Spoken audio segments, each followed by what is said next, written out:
So I'm like, if I'm going to do this, I'm going to at least be honest. I don't want anyone to ever be surprised that because I preached a message that I experienced depression, that I worked at a strip club. Like, I want you to know, like, this is what you're getting. It is not much, but I am going to give my best. I'm going to share my best. And if I make you feel less alone, then girl, we could grab arms and move towards better together. But I just didn't want to, I didn't want to live on a pedestal. I wanted to be able to, sometimes on my social media, I'll be like all glammed up, dressed up. Other moments I'll literally be snatching my wig off and washing my face. This is all of who I am. And I just don't want people to be connected to this caricature. I don't want to be trapped in my own life. Welcome to My Legacy. For our new listeners and viewers, this isn't your typical solo celebrity interview. This is the show where remarkable people pull back the curtain and bring along the one person who's seen the full story unfold, the highs, the heartbreaks, and everything in between. And today we're honored to be talking to a woman whose journey includes teen mom, best-selling author, pastor, and leader of a global movement that has inspired millions. Serita Jakes Roberts has built her platform by telling the truth about pain, purpose, and what it means to write and rewrite your own story. Sarah, we're truly honored to have you here today, and would you mind introducing to us your plus one, the person who knows you best and who has been with you on your life journey? It is my honor and privilege to have my mother, Serita Jakes, joining us today. I could stop at just saying how much she means to me as my mother, but she is an incredible woman first. She is courageous and brilliant and vulnerable and strong. She's the glue of our family. And certainly throughout some of my most difficult seasons, I would say that she was the oil that got me unstuck when I was in some spots that I never thought I would get out of. So I'm just so honored that I get to share her with the world. Oh, thank you for inviting me, Sarah, and thank you all for having us. Oh, we're so excited for We this are. conversation today. Sarah, you grew up in one of the most extraordinary and influential faith families here in America. Can you share with us a recollection or a story from your childhood and helps us to understand what's it like growing up as a Jakes? I have this one photo of me. We're at this conference and it was back to the Bible, and it's my sister and I sitting on the front row. My mother's mother, my granny, is sitting beside us, and we're standing and we're looking at the stage, and my sister looks so excited and I look like a little confused, a little amazed. And I think that probably encapsulates what it meant to be part of such a large family, that there were these moments of pure just awe and amazement and just wonder at what was taking place. And then there were some moments of confusion where I wondered, how do I fit into that? Do I fit into that? And I think balancing that tension of confusion and amazement is ultimately what allowed me to discover my own identity. But it was both brilliant and challenging in many ways. I know a little something maybe about being a preacher's kid. Indeed. But there obviously are additional dynamics when your parents are larger than life. And so, Mrs. Jakes, how did you help Sarah maybe become and navigate through those potential challenges that would come? Well, when I think of a legacy, I was thinking today, you're looking forward, but you're also looking backwards. And when we got to this huge city, I did not realize that I was going to have to move to the forefront and that my children would be left alone without me hedging them on either side. And my mother died shortly after we got here. So in hindsight, I would have done what she does. She makes certain that her children are wherever she is. I wish I had done that more. And so seeing her overcome the lack of my presence to try to do it differently than I would have even thought to do is amazing to me. I will say, though, Even though you guys had a lot of responsibilities and a lot of things going on, I think one of the things that my mother did is that when she was present, she was completely present. You would let us sleep in the bed with Yeah. you. We would always be doing dinner. Like, you'd have us running around doing errands with you. Like, I never felt like a burden to you. And I No. think because I never felt like a burden, I always felt like I could be seen and heard and valued. And we needed those pockets of that in a moment where all attention was like maybe on my dad or maybe on the both of them. My mom was the space where we could take the stage and she would be our audience, and we could put on whatever raggedy gift or cooking menu, our little recipes or auditions and dance and plays. Like, she made us feel like stars in the moments that she was able to look at us. And so I think that you preserved our special even as you were balancing all those things. Oh, where's the? And Okay. that had to be such a tremendous amount of weight on you to, to be balancing all of that and to be a mom. And so to hear your daughter giving you, I think, those much needed accolades is beautiful. It's so beautiful because you know how the enemy will try to rob you with guilt and woulda, shoulda, couldas. And so I knew you felt that way, but to have you articulate it today, I'm a little weepy. That's it. Yeah. Yeah, for me, it's very true. I think that the only reason why it's not sitting with you at church meant so much is because of how big your presence was when we were with you. Oh, good. So I think that, us not sitting with you if we didn't have such a deep relationship may have not meant as much, but Mm. you're our girl, and so it's like me and Ella. My daughter Ella is 9 years old, and I'm convinced she wants to get back in my stomach. Like, I'm like, girl, give me some space. Our daughter calls that her first apartment. Like sometimes she'll pat my stomach. Okay, that was my first apartment. For sure. That's what Oh. the other day Ella was up on my lap and I was like, Ella, don't you think you're a little too big to be on my lap? And she's like, you're 36 and you still sit on your mom's lap. I was like, mind your business, girl. Now, and Sarah, becoming a mom at 14, I'm sure that was a lot of judgment, a lot of pressure, expectations, especially when you look at it within the faith community, right? Yeah. So, what do you remember around that in that moment, and how do you feel it shaped you and your legacy moving forward? Oof. 14 is such a young age to become a mother that I think to properly contextualize it, you have to understand that I was not afraid of being pregnant or having a baby. I thought I was going to get in trouble. I'm like, oh my gosh, I'm going to get grounded, or my parents are going to be so upset. It wasn't until I saw their response that I began to realize that this is much bigger than like you got in trouble, like your life has completely changed. But to my mom's credit, one of the things she told me, she's like, I didn't get rid of my babies, I didn't give them away. Whatever you decide to do, I'm going to stick with you every step of the way. And she did that.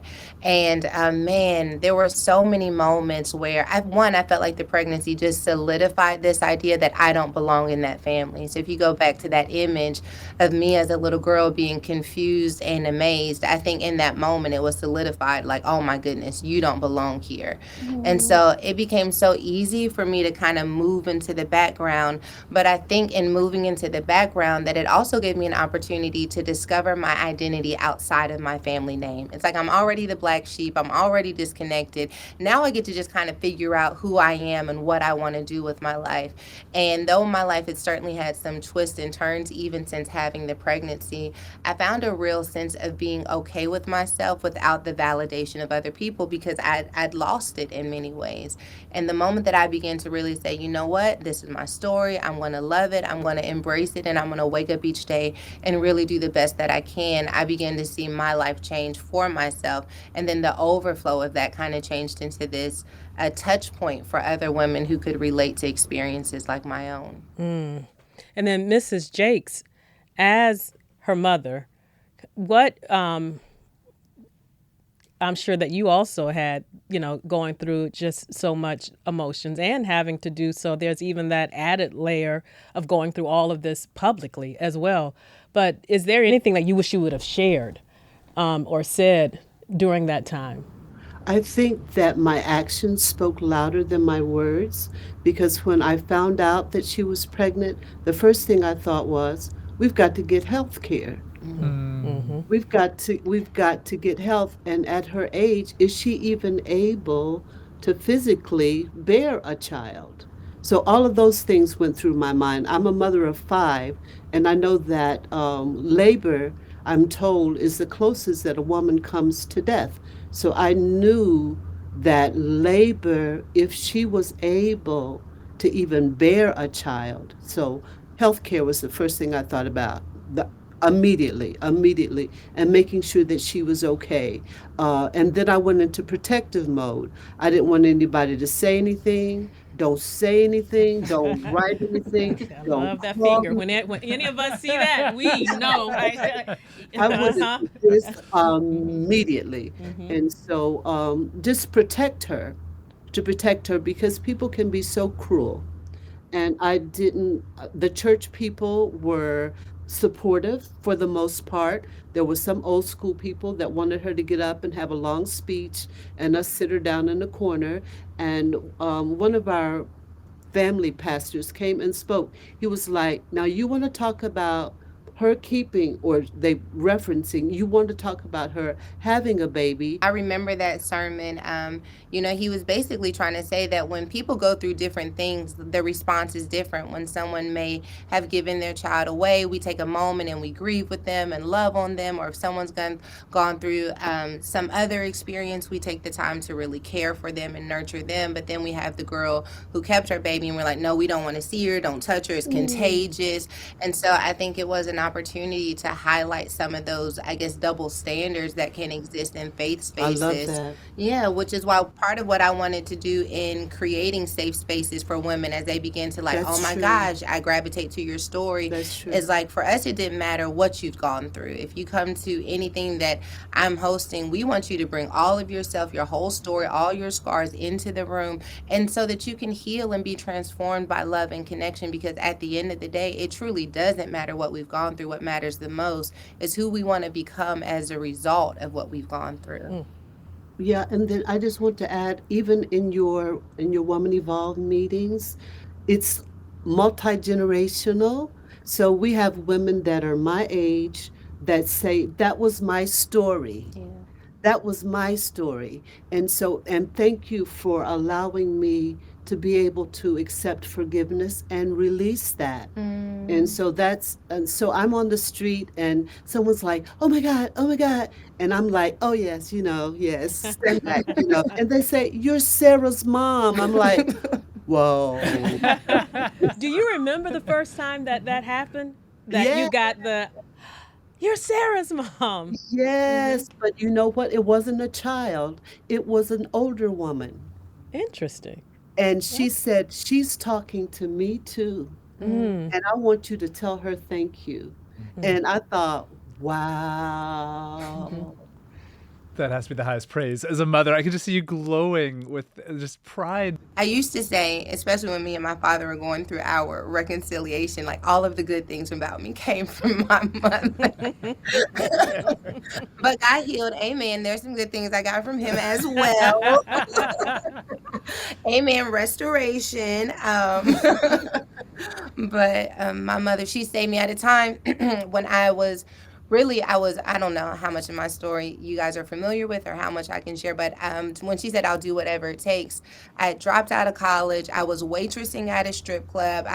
My parents bought me a car. I gave the car back because I felt like my dad was being too controlling. I was like, here's the car. I'll take care of myself.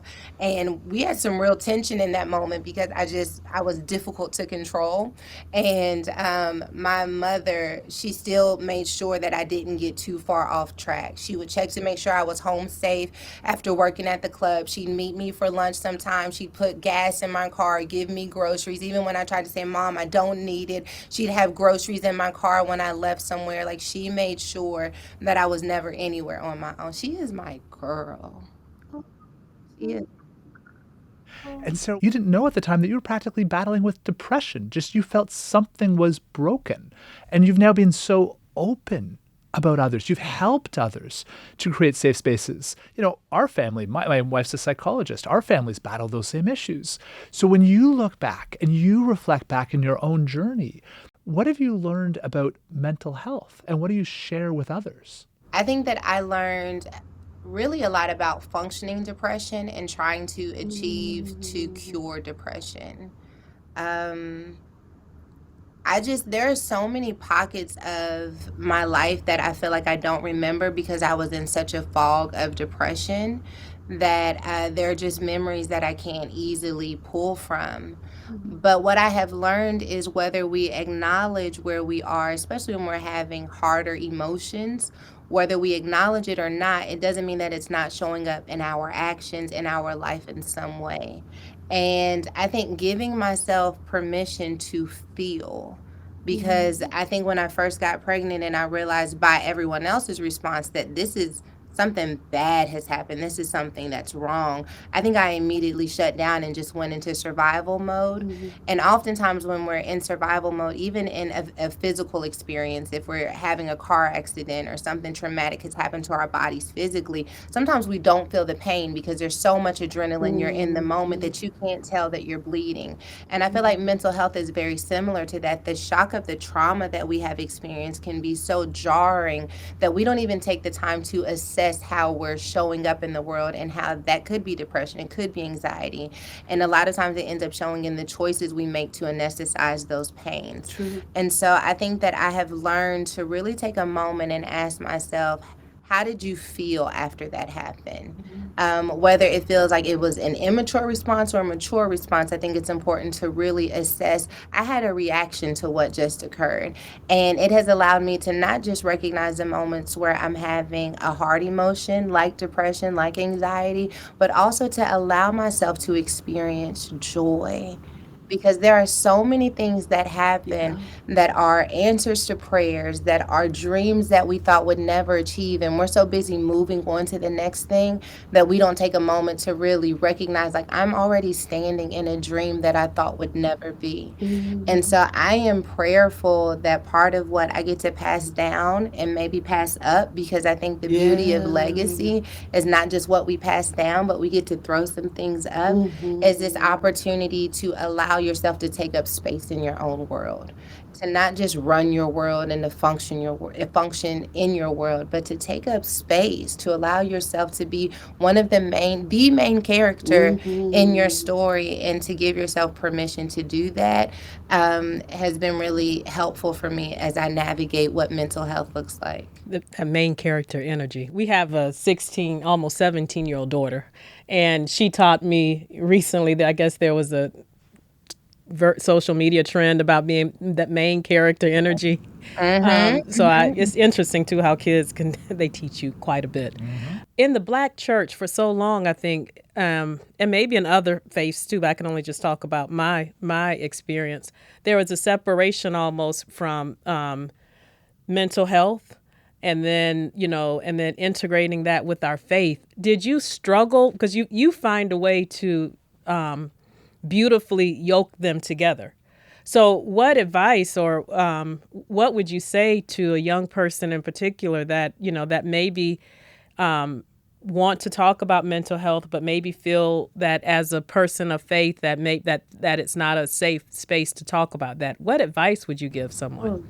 That's so layered. First of all, I will say I do think that has been true in the Black church, but I think it's been true in a lot of Black spaces at all. And I always preface this by saying I've only ever been Black. So it could exist in white spaces and brown spaces and yellow spaces. But one thing I know for sure is my Black experience is that we have been so trained to survive, to do what we have to do, that we often don't allow ourselves the opportunity to feel anything. Suck it up, you'll be okay. You got to do what you got to do. You got to be strong. You got to be this, you got to be that. Especially Black women. You're stripped down. Yes. Yeah, maybe Black men too, but it hasn't been my experience. But yes, Black women, we are taught to be strong, to be to go forward no matter what. And what we don't realize are those expectations, they're ropes, they're chains around us. And the more that we're tied to this idea of you can't do this, you can't do that, you can't do that, we're ending up living these restricted existences. And one of the things that I wanted to do was lead in my own transparency and vulnerability to say, hey, I really thought that it would disqualify me, because when people started gravitating towards my story and my interpretation of who God God is and can be in our lives, they didn't know that I was a teenage mother. So I got pregnant before blogs, before social media. And so I started writing this blog just about me. I was in this toxic marriage, and I was like, you know what? My life is unraveling, and I'm going to help it come undone by telling these stories on this blog. And people started gravitating towards my message like, oh my gosh, that's me. You took the words that I couldn't say. Oh my gosh, this is what I would pray to God if I could pray these things. And I was like, oh my goodness, this is not ministry. Like, this is just me telling my story. I can't be in ministry. I'm a teen mom. And so I wrote this blog post where I was like, I'm going to just let everybody know that I'm a teen mom so they can stop putting that pressure on me. It kind of backfired because they were like, oh my goodness, now that I know that you have a story too, now I trust you even more. And so I think that we have an opportunity in Black faith spaces to be intentional about telling our story to the extent that we have healed from them. I like that. Yeah, to the extent that we've healed from them, to the extent that we have become comfortable in them, and telling the nitty gritty of the story, because our job is not to look like God or to become God for other people, it's to lead people to Him. And I think the more that we are willing to say, this is how messed up, confused, upset, angry, bitter that I was, and this is what I am learning about God's ability to meet me in those spaces, that I don't have to get it all together, that I don't have to have all the scriptures and know all the things, that He'll take me broken, depressed, abused, strung out. He'll take me just as I am, and in love show me this version of myself that is possible. And I think that if we're willing to tell those stories with courage and with resiliency, especially as leaders, that we have a better opportunity of having bait to lead people. But I think that I think in the attempt to restore the dignity of Blackness, that we became models of perfection that we can never truly live up to. That's so good. And I think that we're seeing the deconstruction of that necessity that is allowing us to really give space to our leaders having humanity. And I think that we're going to see much healthier leadership because they are not trying to be God, just lead people to them. I like that a lot. You're preaching to me. Coming up on My Legacy, Sarah opens up about the relationships that almost broke her and what finally helped her break the cycle. If you've ever needed a reminder of your strength or know someone who does, like, share, and send this their way. Now I'm going to turn to your husband because you've said in the past that toxic relationships used to be your drug of choice. Mm-hmm. I want to know what helped you finally break that pattern. I think what really helped me was realizing that the toxic relationship wasn't with the other person, it was with myself. Like, I think that part of the reason why I was so drawn to people who I felt like I could save or make better, or who could add worth or value to me if they were able to be loyal and significantly present in my life, was because I felt so devalued myself. I was so insecure myself. I was so frustrated with who I was that person became a distraction and a trophy that would make me feel better if ever they would just get it together. And so I made the pursuit of them my focus instead of really trying to figure out who I was. And there was really one thought that really changed my life. But it was after we got into a really bad argument and the police were called, so maybe more than an argument. And I had to go to CPS to just tell them, like, hey, the kids are okay. You guys can continue to check in on me because the police had been involved. And I was walking out of that CPS office and I just said, I can do better than this. I can do better than this. And it wasn't like I thought, I'm going to be a New York Times bestselling author and I'm going to host an event with 40,000 people. I meant I can avoid going to CPS offices. I can avoid getting so angry that the police are called on me. I can do better than this. And I just did what was a little bit better than that. And then I would get on that level and I would think I could probably do a little bit better than this. I moved back home with my parents and I had the kids, and I thought, well, if I could just get my own place, and better and better and better just became my pursuit. Not better for the pursuit of moments like this, but just better because I just felt like anything is better than this. Anything is better than this. And if to not pursue better is to move backwards, and I was moving backwards quickly. And I think that that's what we have to understand in these toxic relationships, whether it's with ourselves or with other people. Because you can have a toxic relationship with yourself that makes you just get degree after degree after degree because you think that's going to make you feel better. Or a toxic relationship that makes you achieve and pour yourself out. Anyone who's dealing with some type of trauma that is unresolved may have a toxic relationship somewhere. But better is just, I think I can experience better health than where I currently am. And I'm really grateful for who I am now on the inside. Like I've had all of these different things happen to me. I have not changed my bio on Instagram. My bio is the same bio that I ever had. Cause like the books are nice, the things are nice, but like if that ever becomes my bio for me, it just feels like I miss something because I'm so proud of the girl who like finally figured out who Jesus is, who loves her husband, whose children are her teacher. Like I'm so proud of who she is that's what I want you to know about me more than all of these things I achieved because that's what I fought for and that's what I thought was never possible. The other things they're just cherries on top. Well, let's talk about something that you wrote on Instagram. Because in your getting better and getting better and getting better, at one point you thought that you did not ever want to get remarried. Oh yeah. But then someone changed your mind. Oh yeah. And this is what you wrote on Instagram. The vulnerability required to become one after you fought to become whole is not often discussed. I had to surrender my identity as a powerful single mother to discover my power as a married woman. Yeah. Nasty work. Here's the thing. Here's the thing, I got to a space where I was healthy. I'd bought a home for me and my children, and I thought this is the dream. Like I thought that getting married and having the white picket fence was the dream. I saw that white picket fence just keep falling off over and over again. And I said, you know what, fine. I love being by myself. I'll travel the world. I'm still young. Everything will be fine. Then I met this man. And in meeting him, I loved the way the world looked through his eyes. It was a compliment to the way the world looked through my eyes, but it also had so much more vibrancy and color. And there was so much more care and depth for people and opportunities. And I thought to myself, I think that he would make me better.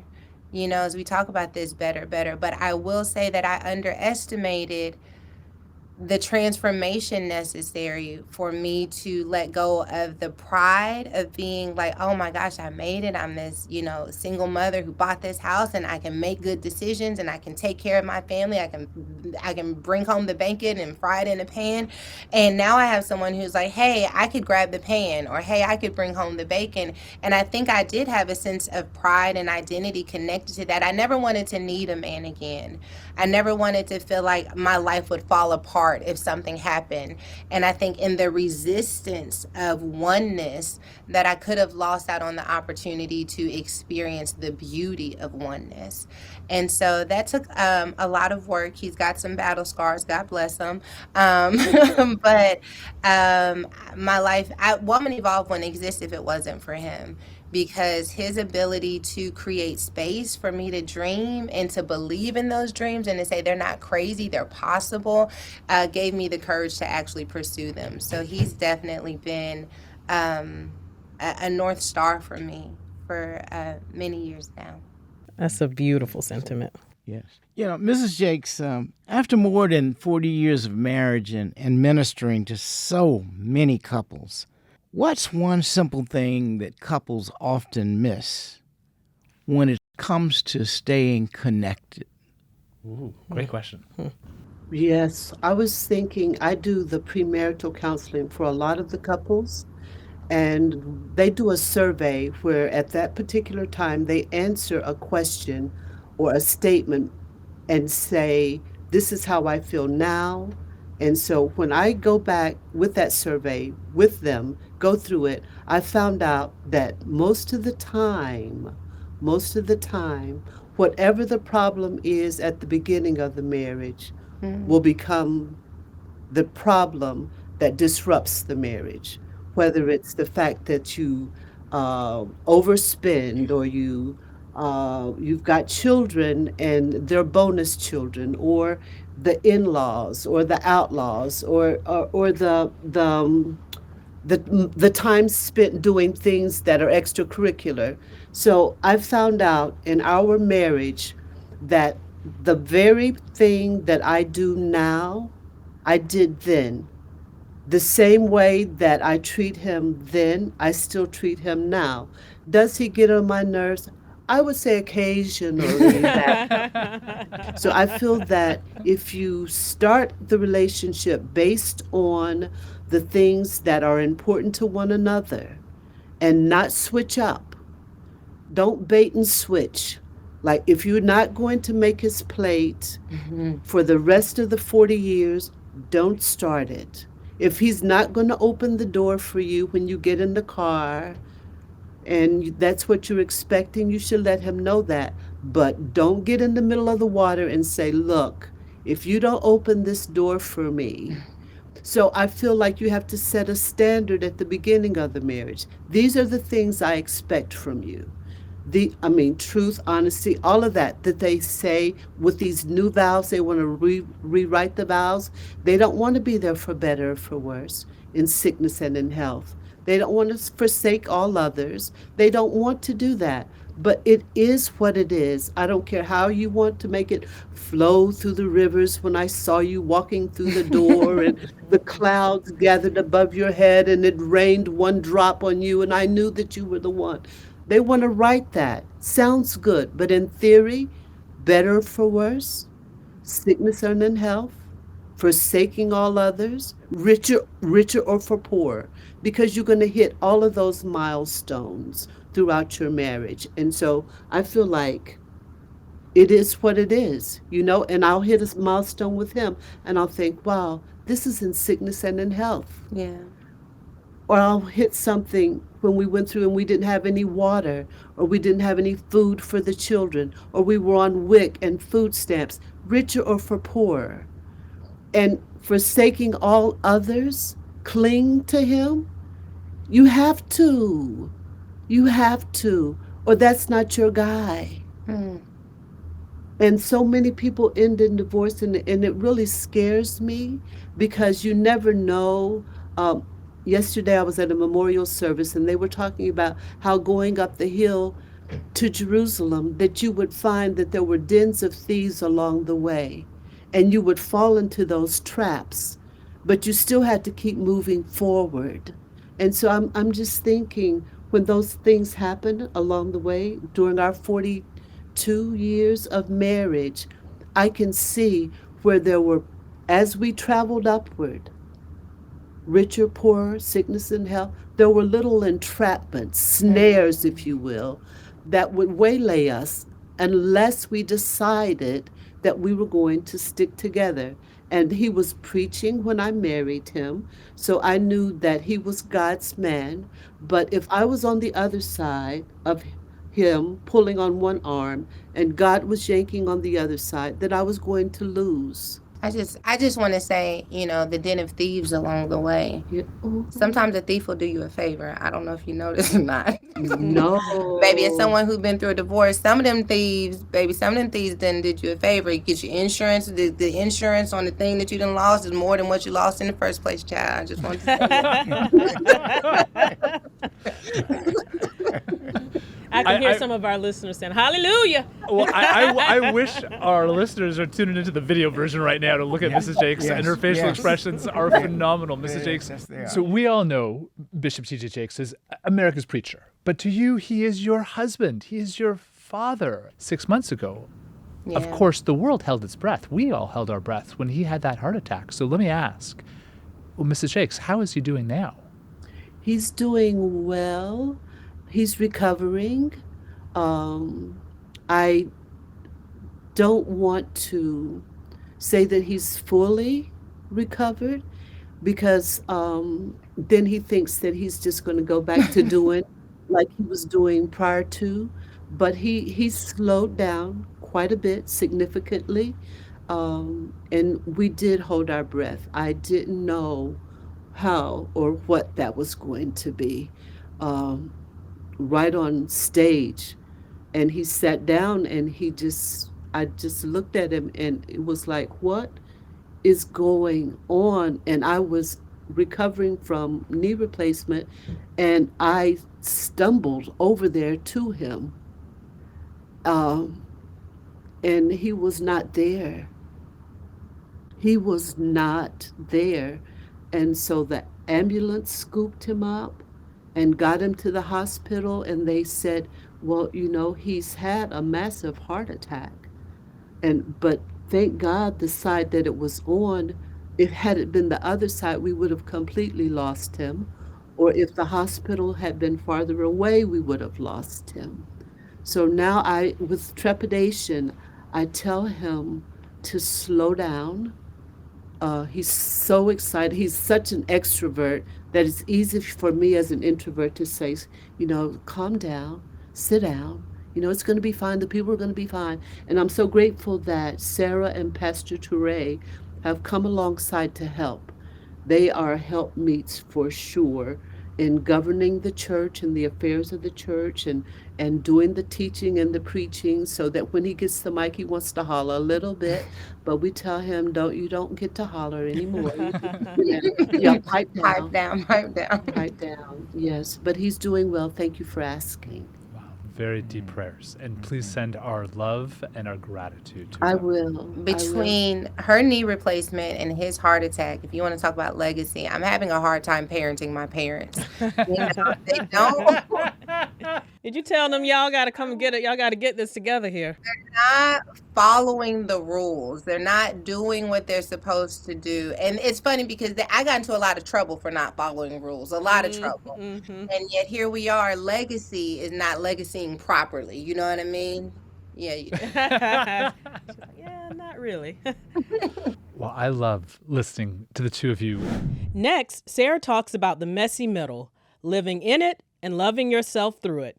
Like, follow, and share with someone you love to let them know you've got them, no matter where they are in their journey. And Sarah, when I think of your ministry, when I think of Women Evolve, it has been built on this radical transparency. Like, you have redefined what it means to be a woman of faith based on radical transparency. Your past, your marriage, you're sharing your stories. Why, with Women Evolve, has it, and your entire ministry, why has vulnerability been so important? Why has it been so important for you to be this radically transparent with all those who look to you?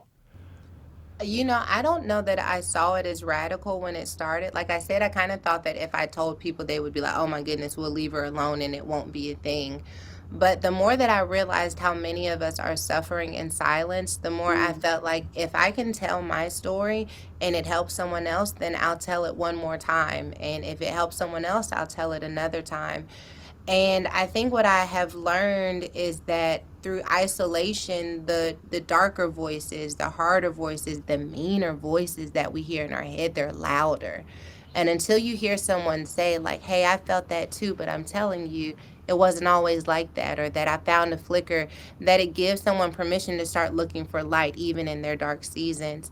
And I didn't want to be in ministry. I didn't have this as like a goal in my heart. And so I'm like, if I'm going to do this, I'm going to at least be honest. I don't want anyone to ever be surprised that because I preached a message that I experienced depression, that I worked at a strip club. Like, I want you to know, like, this is what you're getting. It is not much, but I am going to give my best. I'm going to share my best. And if I make you feel less alone, then girl, we could grab arms and move towards better together.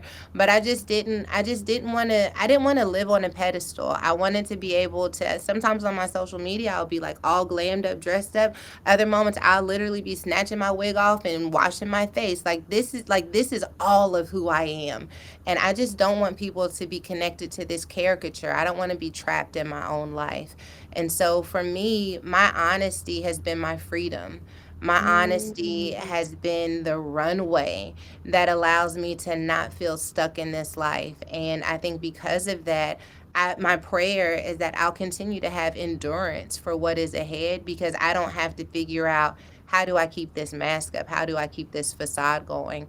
My greatest question is, how do I continue to be honest in a way that reaches the most unlikely person?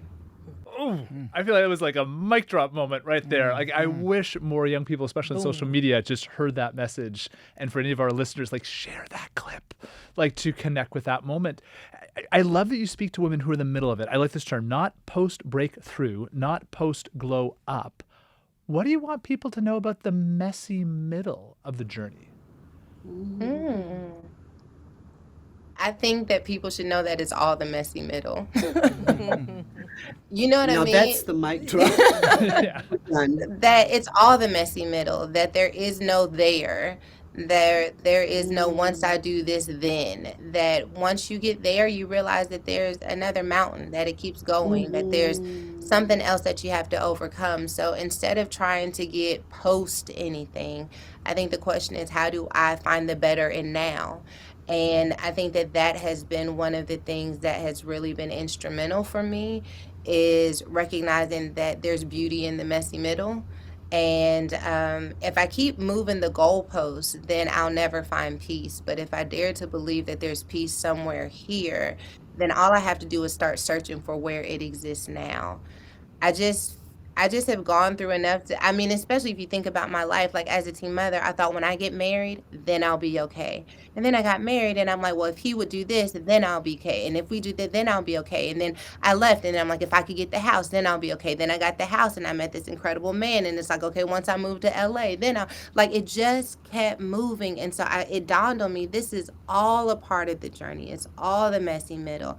But I do believe that our lives can be scripted in cursive. And I say can be because a lot of times we miss out on how things can be woven together. We miss out on how all things can work together because we segment our lives. We try to leave some things behind. I'm going to pretend like that never happened. I'm going to become another person, not realizing that the beauty of our story is the full weight of our story. And so if we can collect all of our pieces and look at the present and say, okay, this is the wisdom I have, the experiences I have, how do I apply it to this moment? I have found that that is the shovel that we use to find the beauty in the messy middle. When I hear you speak about the messy middle, I keep thinking about the whole idea of a caterpillar becoming a butterfly, right? And when they go into that cocoon, what most people don't know scientifically, it's painful. So if you're looking at the cocoon, if you're looking at it with your naked eye, you see it, moving and wiggling, and it just seems like this is it's too hard, it's too much. If you cut that cocoon at that point, it is messy. It's a puddle. It literally is. If you would open it up, it's a puddle. It's messy, and actually that butterfly is not formed. It's through that messy middle. It's through that struggle that the caterpillar emerges as the butterfly. I think that's an incredible analogy and one that I think all of us experience in a cycle though, like we get these beautiful wings for certain seasons and then we start realizing like, wait a minute, I think I'm turning to a caterpillar again. And now I'm going back And into it's the okay. cocoon again. Yeah, I think that's the part, is embracing like that's okay. Like I needed to be super present in my children's life, and now they're moving to one of my oldest son will be moving to New York this summer, and it's like my definition of motherhood is changing, and so I have to support him in different ways. So I feel like I'm in a cocoon as his mother, but I'm in a butterfly season as it relates to being back in school, and so we're all in different seasons and stages of our lives depending on the roles that we're in.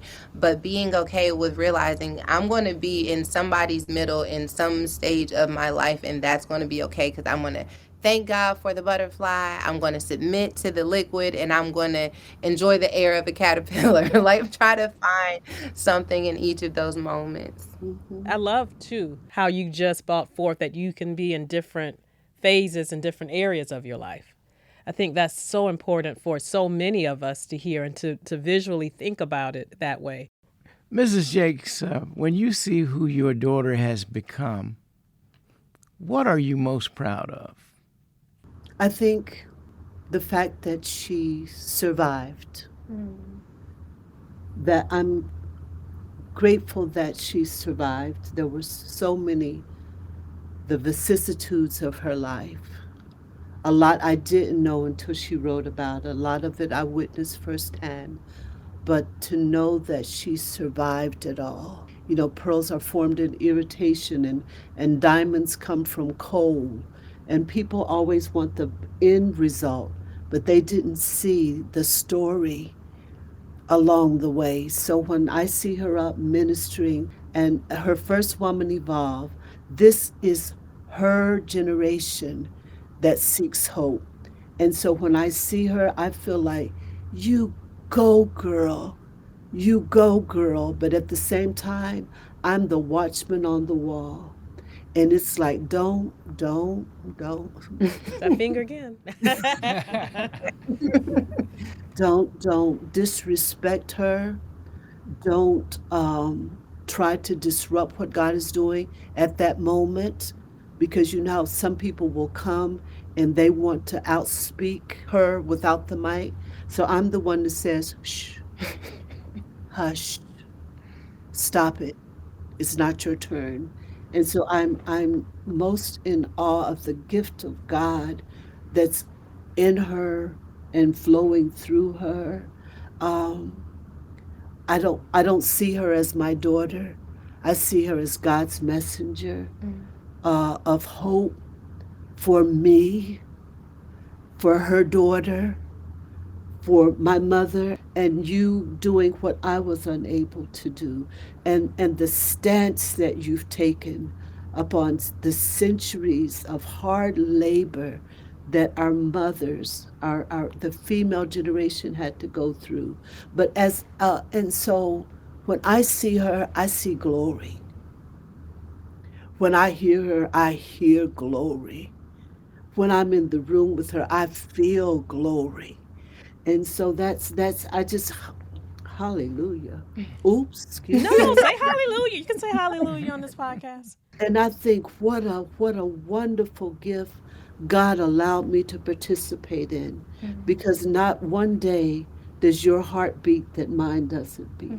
Because you're talking about you living in me, and even though they cut the cord, they didn't.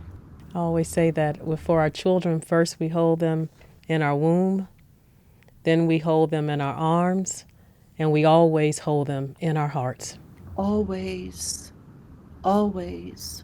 I think that we're fortunate because I know not everyone has the healthiest experiences in a mother-daughter relationship. And yet I'm grateful that in many ways we've been able to show people what's possible. That wasn't our intention, but I do think there's something very healing about experiencing your heart. It Yeah. inspires me as a mother. Like, I want my children, if my children feel about me the way I feel about my mother, I would have done a really good job. Well, Sarah and Mrs. Jakes, it was a privilege to listen and to witness the two of you together. Mrs. Jakes, it sounds like the love that your daughter holds for you is boundless. Sarah, the admiration your mom holds for you, and the two of you being so just open about the journey and how it hasn't always been easy. So vulnerable about what we went through, the healing, the reconciliation, the learnings, the ministry, the sharing, that messy middle, that caterpillar emerging into that butterfly that inspires now millions around the world. And so thank you for sharing your legacy with all of our listeners and viewers. And thank you for sharing that legacy with the world. And for allowing us a safe place Yeah.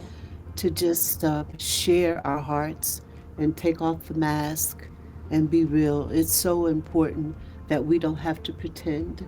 This is who we are. Thank you. Thank you so much for the Thank you. opportunity. Thank you both. Thank you. Thank you for joining us. If you enjoyed today's conversation, subscribe, share, and follow us at My Legacy Movement on social media. New episodes drop every Tuesday with bonus content every Thursday. At its core, this podcast honors Dr. King's vision of the beloved community and the power of connection. A Legacy Plus studio production distributed by iHeartMedia. Creator and executive producer Suzanne Haywood. Co-executive producer Lisa Lyle. Listen on the iHeartRadio app or wherever you get your podcasts. Until next time, may you find inspiration to live your legacy.